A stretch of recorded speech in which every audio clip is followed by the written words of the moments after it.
Many years ago, we Rotarians made a promise to the children of the world to rid our planet of the scourge of polio. We keep our promises, and the eradication of polio remains Rotary's highest priority. In order to cross the finish line, we need to remain vigilant. As Rotarians, we need to continue to educate ourselves, our fellow members, and the public on the devastating effects of this virus on children and their families.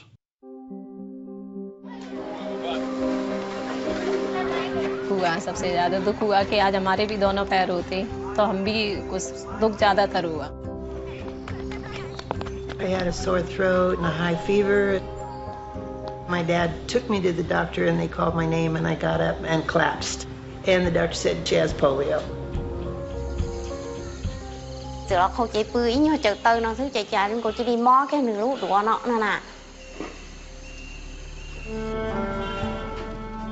Polio has preyed on humanity for thousands of years, moving around the world from person to person in an unbroken chain of infection.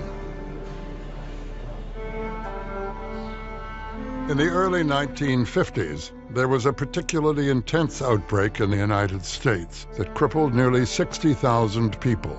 It was really frightening because there was no vaccine and you never knew who was going to get polio. Everybody knew somebody who had the disease. It's been described as the AIDS of the time. And in the parks, precautions are taken to prevent gatherings of youngsters. Parents wouldn't let their children go swimming. Movie theaters were closed. People were kept inside. Nobody knew what was happening. What we know today is that polio is spread by contact with contaminated food, water, or human waste. When the virus multiplies in the intestines, many children will only suffer from mild flu-like symptoms. But in 1 in 200 cases, it travels to the spine, attacking nerve cells that control the muscles in the arms and legs, leaving the victim paralyzed. In the worst cases, the victim dies, unable to breathe or swallow.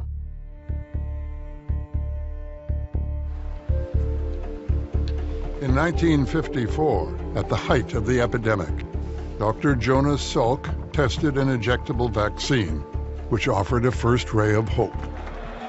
Approximately 5 years later, Dr. Albert Sabin developed an oral vaccine that was less expensive and easier to use. Humanity finally seemed to be gaining the upper hand. Dr. Salk, you have said that eliminating polio is no longer a scientific problem. I take it you are correctly quoted. Yes, Mr. Spivak. I think that it's a social and economic problem. The problem is not one of vaccine effectiveness, but one of vaccine use. Jonas Salk was right. By 1979, 61 countries had used the two vaccines to eradicate polio, including the United States and Canada. But in the rest of the world, we were still seeing 350,000 children paralyzed every year. So that was part of what contributed to the launching of the Global Polio Eradication Initiative, to ensure that every single child benefits from vaccination.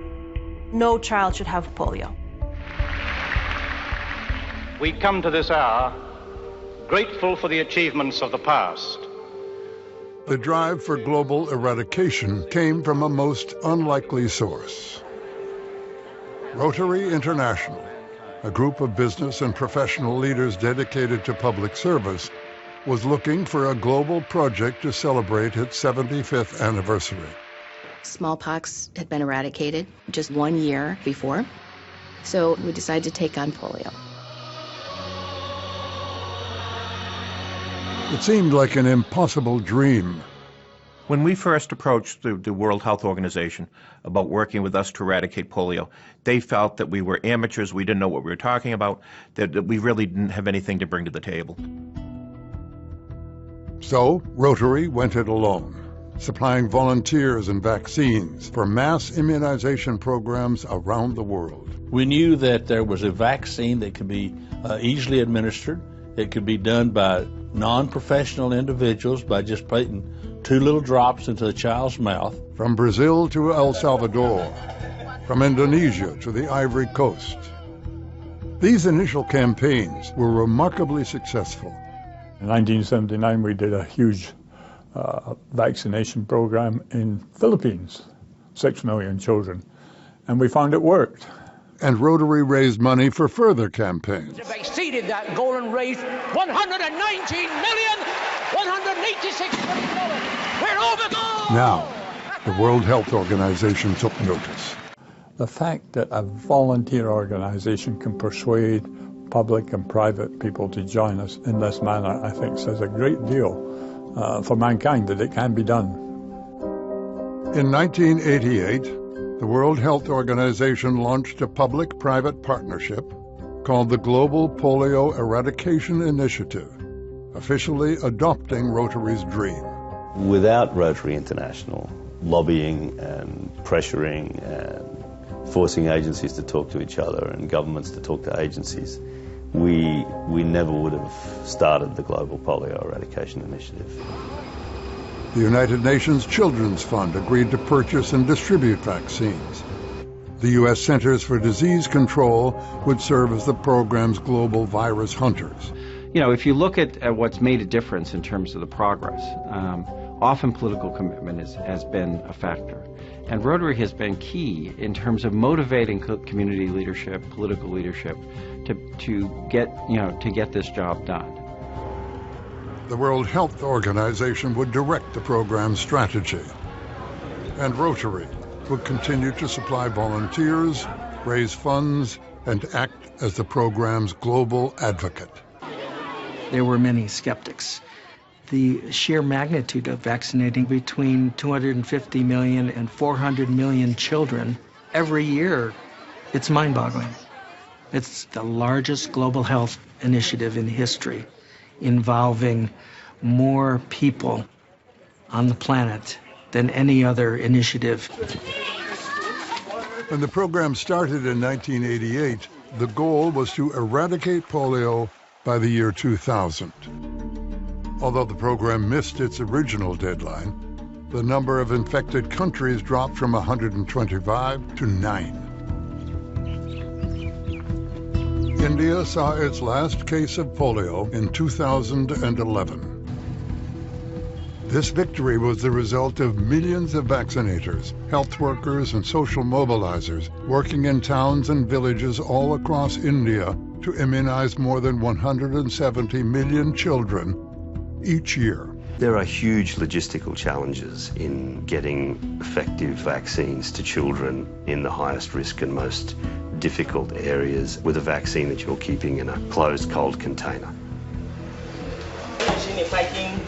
Ice baths ba wanda ake exporting vaccine da shi ke LGS ba bai closing ba fa wutan bai kwana ba me yasa wutan bai kwana ba ba ne ba okay ba ne ka generator kuke tayar wannan vaccines ne a ciki wani vaccine ne polio. The polio oral vaccine is heat sensitive. If you leave it out in the sun or you leave it in high temperatures, it becomes inactivated because it's a live virus. So it has to be kept under 8 degrees centigrade in general storage and preferably frozen. To provide vaccine to remote areas, the polio program has built a globe-spanning network called a cold chain, which keeps the vaccine from spoiling. The cold chain begins with private sector drug companies that supply billions of doses of vaccine to UNICEF, which stockpiles, manages, and transports the vaccine to polio programs around the world. It's very, very difficult at the best of times to be able to reach people consistently every month with a viable vaccine that you've kept at the right temperature and get to every household and reach every child, let alone in areas of civil crisis. This has brought to the fore our need to ensure that we do not become complacent, because this is what the virus does. It surprises you.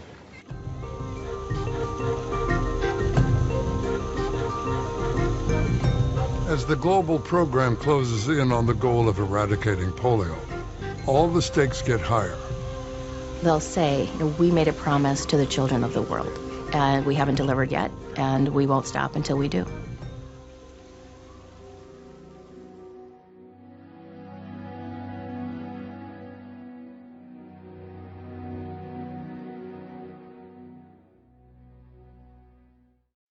This is a story of historic progress, a story that doesn't exist without you. Our unifying effort in 3 decades of action demonstrates our commitment and endurance.